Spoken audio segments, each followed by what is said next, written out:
మామ కొడుకు సోఫియాన్ పాల కోసం నేను పాల కేంద్రం ముంగట పిచ్చి కుక్కలు ఉన్నాయి అన్నీ. మా మామ కొడుకు కాలుకు పిచ్చి కుక్క కరిచింది, రక్తం చాలా పోయింది. హాస్పిటల్కి తీసుకెళ్ళినాం, చూపెట్టినాం. మొత్తం మన బిరుకూరులో మొత్తం పిచ్చి కుక్కలే ఉన్నాయి అన్నీ. పిచ్చి కుక్కలకు గ్రామ పంచాయతీ ఇబ్బందులు ఎవరైనా దానికి సంబంధించిన వాళ్ళు దానికి పట్టుకోవాలా, లేకుంటే దానికి చంపేయాలా. చాలామంది పిల్లలు బయటకు వెళ్ళాలంటే చాలా బుగులు పడుతున్నారు.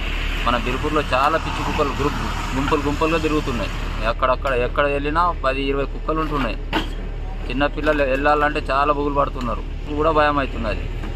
నేను అలా పట్టినాక మళ్ళీ బైక్ మీద వెళ్తే మా వెంబడి కూడా పడ్డాయి కుక్కలు.